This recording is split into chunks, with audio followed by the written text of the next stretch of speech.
반갑습니다. 이 시간 오후 찬양 예배를 사모하시고 나오신 여러분들을 주님의 이름으로 환영하고 또 축복합니다.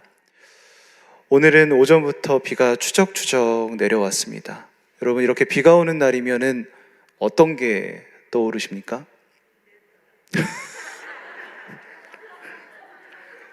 제가 파전이라고 적어놨는데 빈대떡이라고 생각을 하시네요.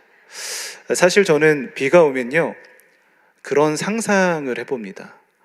비는 온 땅을 공평하고 빠짐없이 적셔내잖아요. 마치 이 비가 주님의 은혜의 비라고 상상이 됩니다. 오늘 이 자리에 특별히 오후 예배에 오신 여러분들에게 주님께서 성령의 단비를 내려주셔서 한 명 한 명 심령들마다 한 분도 빠짐없이 그 은혜로 가득 채워지실 줄로 믿습니다.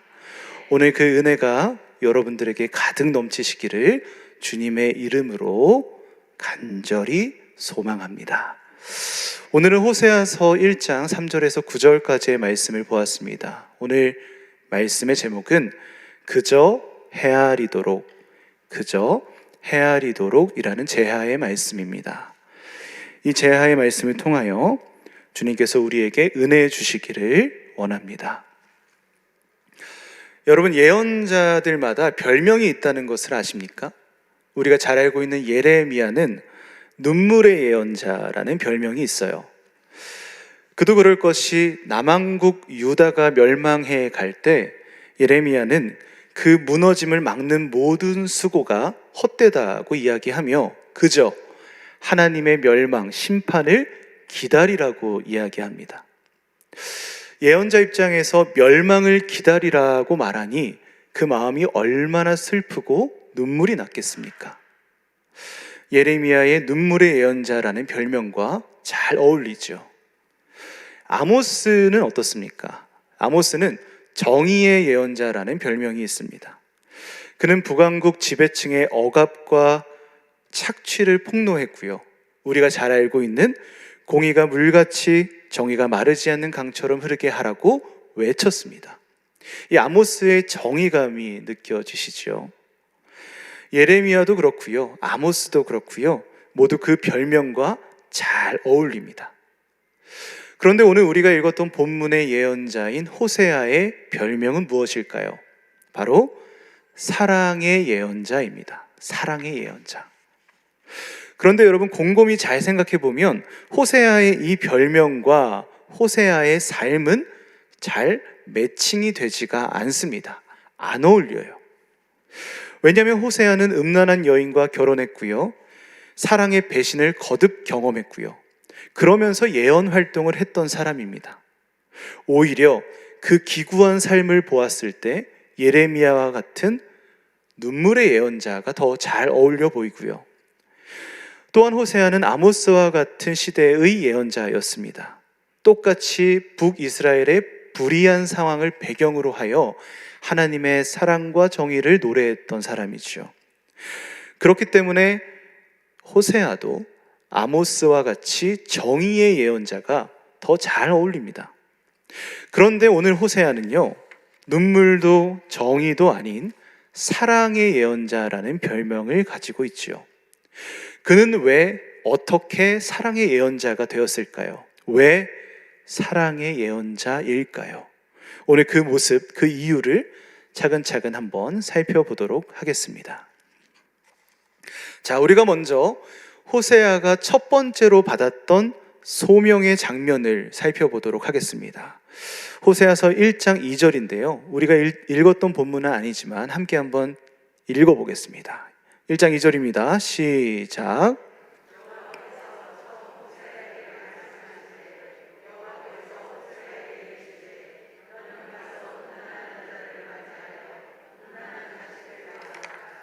이 나라가 여호와를 떠나 크게 음란함이라 하시니.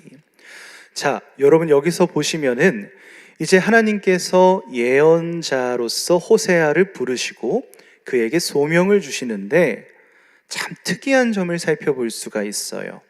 다른 예언자들처럼 어디로 가서, 누구에게 가서 말씀을 선포하라는 소명이 아닙니다. 그에게 주시는 소명의 모습은 매우 낯설어요. 여기서 우리가 먼저 알아야 할 신학적인 배경과 지식이 있는데요. 우리가 예언자들 하면은 그 예언을 말로 선포하는 예언으로 먼저 떠올립니다. 당연히 그렇죠.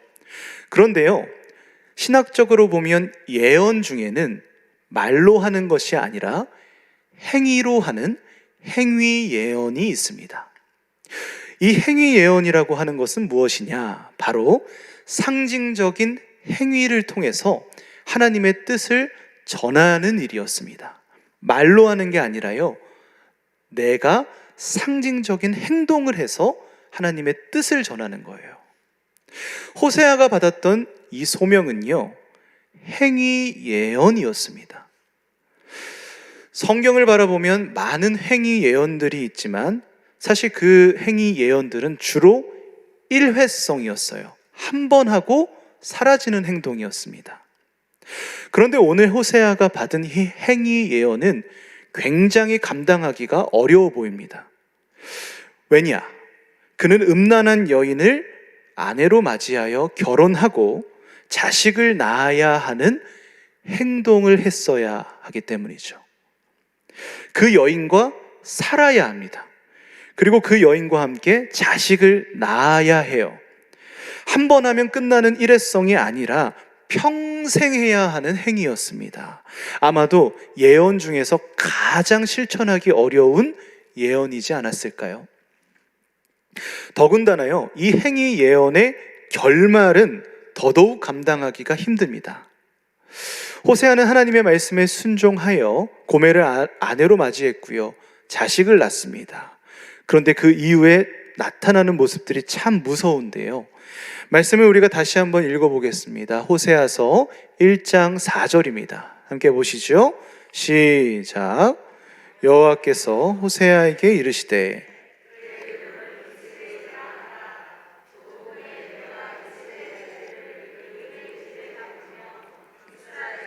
나라를 패할 것임이니라. 자, 보시면 예후의 집에 피를 갚으며 이스라엘 족속을 패한다 하시죠. 우리가 여기서 이스라엘의 역사를 좀 정리할 필요가 있는데요. 여기서 나오는 예후의 집은 예후 왕조를 뜻합니다. 이스라엘은 원래 하나였지만 남왕국과 북이스라엘로 분단이 되죠. 그런데 이 북이스라엘은 정변이 계속 일어나면서 왕조가 수도 없이 교체됩니다. 이 예후라는 왕도 사실은 정변을 일으켜서 왕위를 빼앗은, 왕위를 차지한 사람 중에 한 명이었습니다. 그는 매우 악한 왕이었고요, 지나치게 잔인했고요, 결국 하나님을 외면한 사람이었어요. 그래서 하나님은 호세아에게 예언을 내리시면서 그 예후 왕조를 심판하신다라고 이야기하는 거죠. 성경을 살펴보면 이 예언이 어떻게 성취되는지 우리에게 보여주는데요. 그 과정을 한번 살펴보겠습니다.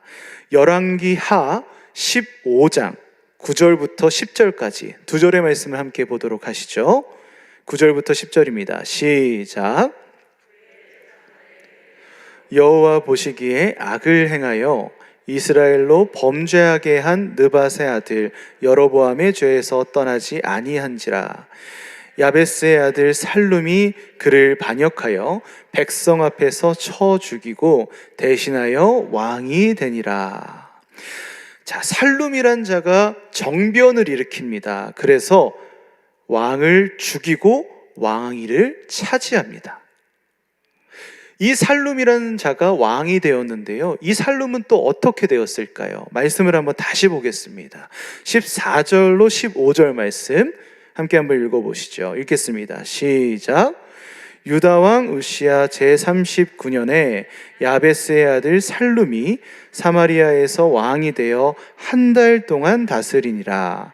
가디의 아들 무나엠이 디르사에서부터 사마리아로 올라가서 야베스의 아들 살룸을 거기에서 쳐 죽이고 대신하여 왕이 되니라. 자, 정변을 일으켰던 살룸은요, 고작 한 달 동안 왕으로 살다가 또다시 죽음을 맞이하게 됩니다. 정변이 또 일어난 거죠. 이번에 정변을 일으킨 사람은 므나헴이었습니다. 므나헴 역시 악한 왕이었고요. 그 므나헴의 아들도 마찬가지로 악한 왕이었습니다. 지금 북이스라엘의 역사를 보면 이 상황이 계속 반복됩니다. 수도 없이 교체되고요. 수도 없이 왕이 죽고요. 수도 없이 정변이 일어나게 돼요. 결국은 어떻게 되느냐? 25절 말씀입니다. 한번 읽어보겠습니다. 시작. 그 장관 르말라의 아들 베가가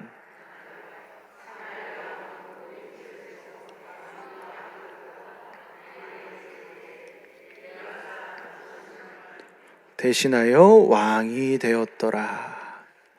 이 반역과 죽음의 과정이 계속해서 반복됩니다. 그래서 모두 결국 죽게 되고요. 결국은 북이스라엘은 아수르에게 멸망당하게 되죠. 여러분, 이 모든 과정 중에 호세아가 함께하고 있습니다. 아니, 더 정확하게 이야기하자면 호세아의 행위 예언을 통해서 하나님께서는 이 일들을 성취해 가고 계세요. 자, 이걸 보면 이 호세아의 예언의 무게가 얼마나 무거운지 우리가 알 수 있지 않습니까? 우리가 만약 호세아였다면 이 예언의 무게를 감당하는 것은 너무나 어려웠을 거예요. 그가 한 예언 활동을 한번 살펴보십시오. 그가 예언자가 되고 나서 상황과 분위기가 단 한 번도 상승되고 긍정적으로 바뀐 적이 없습니다.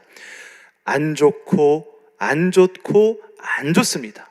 점점점 추락하다가 결국 이 나라는 멸망까지 가게 돼요. 호세아의 예언 활동은 즉 자기 나라의 멸망으로 이끄는 예언이었다는 뜻입니다. 여러분, 한번 잘 생각해 보십시오. 이 호세아의 별명은 사랑의 예언자였지요. 그러면 여러분, 지금 이 호세아의 예언에서 사랑을 발견하실 수가 있습니까? 없지요.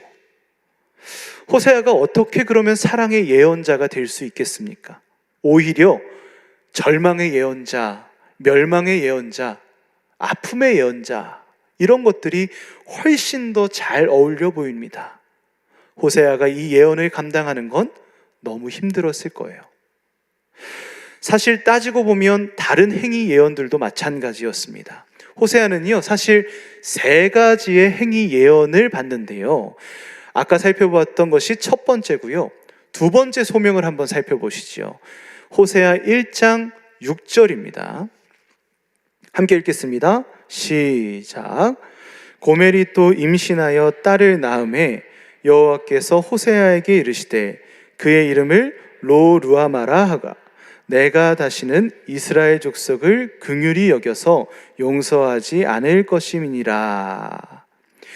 호세아의 아내 고멜이 또 임신을 하여 딸을 낳습니다. 그리고 그 이름을 로루하마라 지으라고 하나님이 명령하시죠. 그가 해야 했던 행위 예언이었습니다. 그런데 여러분, 로루하마가 어떤 뜻일까요? 히브리어 로는 아니라는 뜻의 부정어이고요. 로후마는 긍휼이라는 뜻의 라함의 여성형 단어입니다. 즉 풀어보면 더 이상 이 긍휼이 아니라는 뜻이에요. 긍휼이란 것이 무엇입니까? 자기 백성에게 하나님이 가지시는 마음 아닙니까? 그런데 이제는 더 이상 그 긍휼이 너희에게 없다는 뜻이에요. 로루하마, 나는 너희를 긍휼히 여기지 않는다는 뜻입니다. 하나님이 지금 호세아에게 이것을 명령하고 계세요. 딸의 이름을 그렇게 지어야만 하는 아버지 호세아의 마음은 어땠을까요? 호세아에게 너무나 가혹한 소명이지 않습니까? 그가 감당해야 할 예언의 무게가 너무 무겁지 않습니까? 너무나 존귀하고 어여쁜 그 딸의 이름을 어떻게 이렇게 절망스러운 이름으로 지어야만 했겠습니까? 그리고 그 이름의 의미는 어떻습니까? 또한 이 이름의 결말은 어떻습니까? 너무나 절망스럽고 무섭습니다.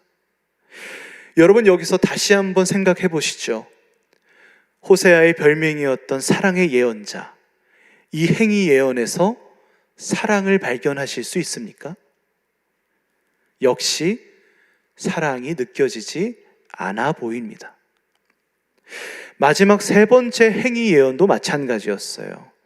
호세아가 받았던 마지막 소명을 보시죠. 세 번째입니다. 호세아 1장 9절인데요. 함께 읽겠습니다. 시작. 여호와께서 이르시되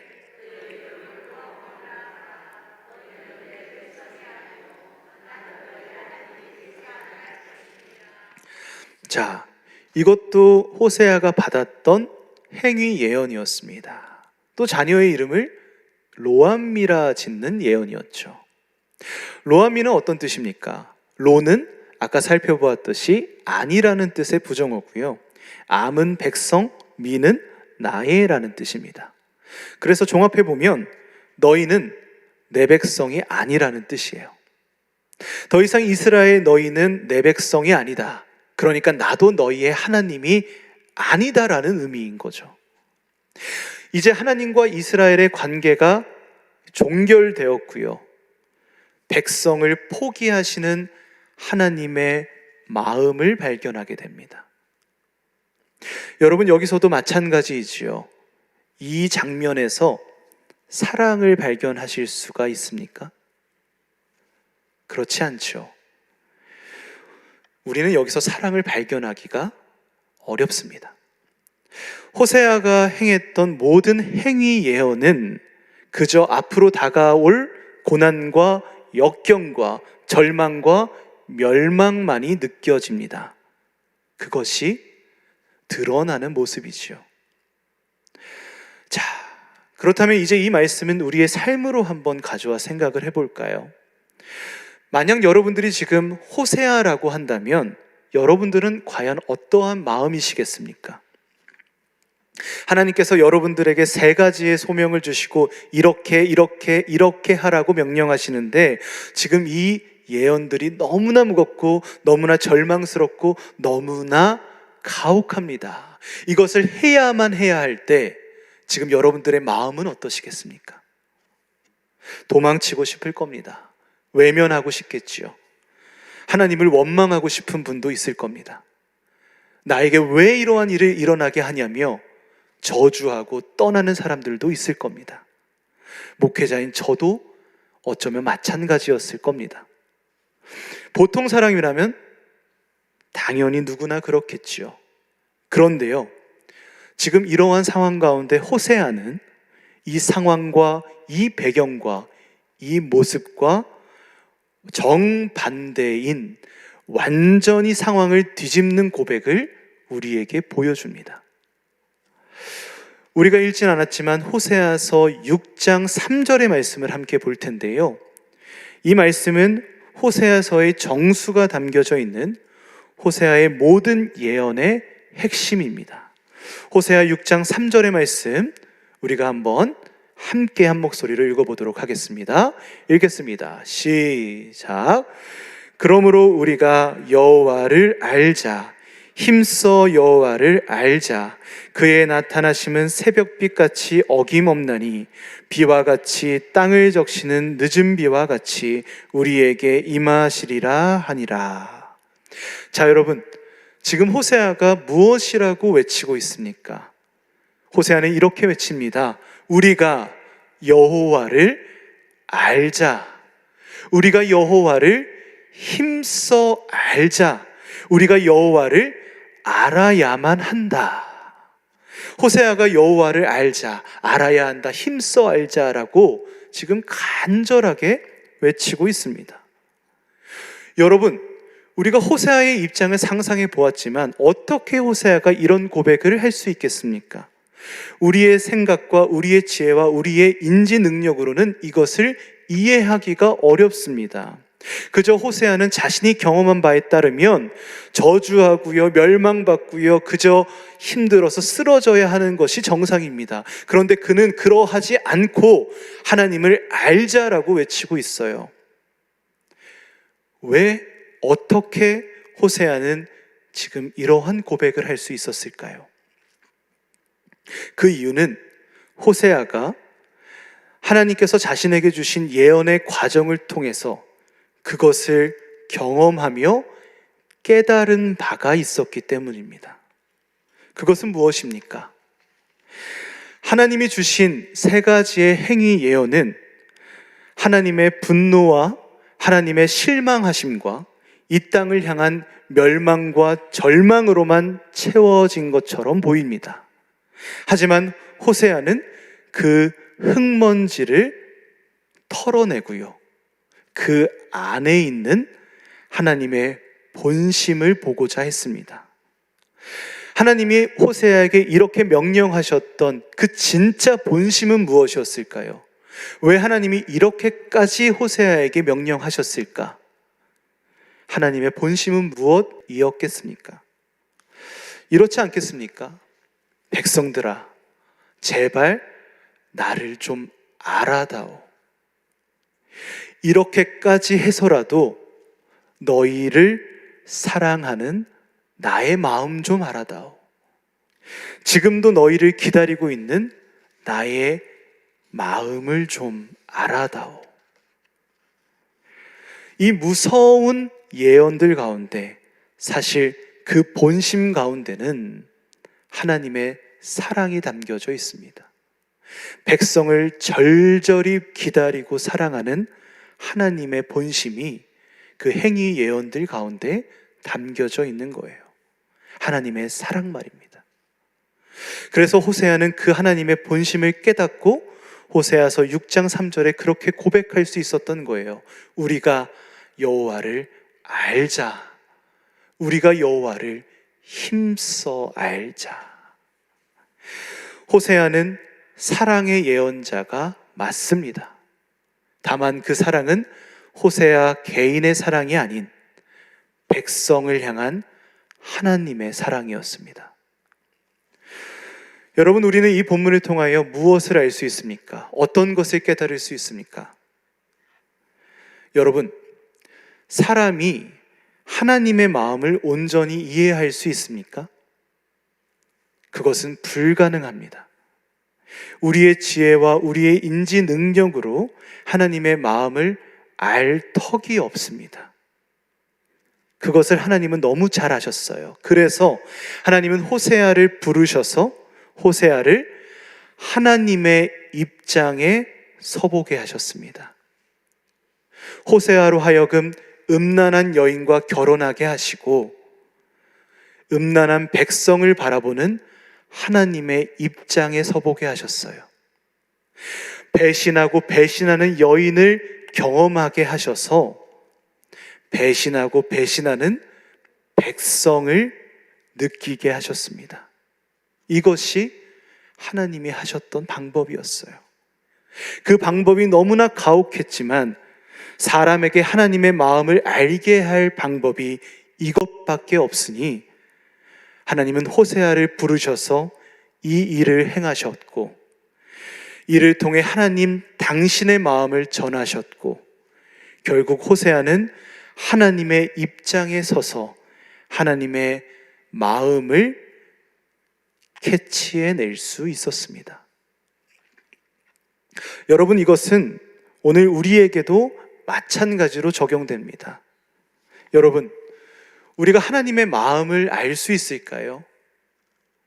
하나님의 마음을 알 수 있는 것, 그것은 너무나 어렵습니다.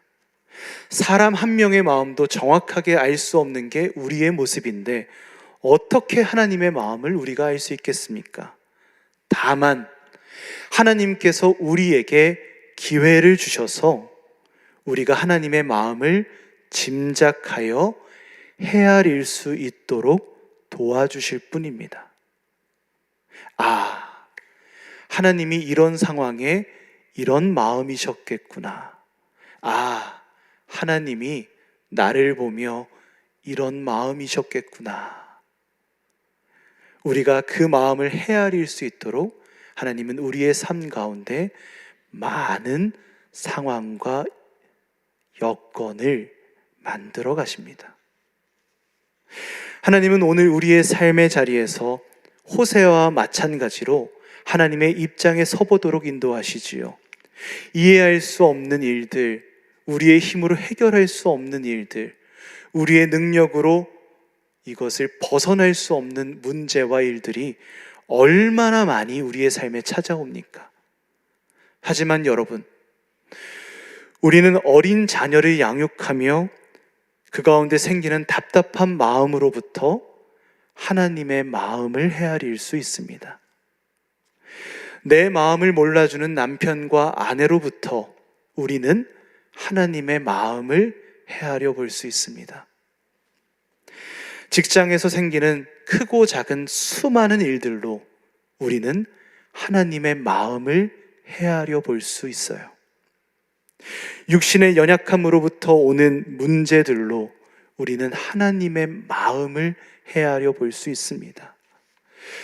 우리는 내 의지와 상관없이 불현듯 찾아오는 아픔과 이별로부터 하나님의 마음을 짐작하여 헤아려 볼 수 있습니다. 사랑하는 여러분, 지금 여러분들이 겪고 있는 그 일로 여러분은 하나님의 마음을 헤아려 볼 수 있습니다.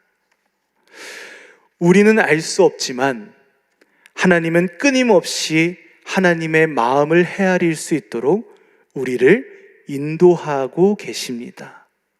그래서 우리는 그 헤아림 속에서 하나님의 본심, 하나님의 뜻, 하나님의 사랑을 발견할 수 있지요. 사랑하는 광석교회 모든 성도님들이 이 헤아림의 은혜 가운데 걸어가시기를 바랍니다. 여러분들 삶 가운데 찾아오는 수많은 문제들, 어려움들, 아픔과 고통들, 그 문제와 근본적인 혼돈으로부터 여러분들은 하나님의 마음을 헤아리십시오. 그리고 그 헤아림 가운데 주시는 은혜를 만끽하시길 바랍니다. 여러분이 있는 그 자리가 바로 하나님의 마음을 헤아리는 자리입니다. 오늘도 그 헤아림 가운데 주시는 은혜와 소망을 기억하며 주시는 은혜들로 충만하게 채워지는 저와 여러분들 되실 수 있기를 주님의 이름으로 간절히 축원합니다.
다시 오시네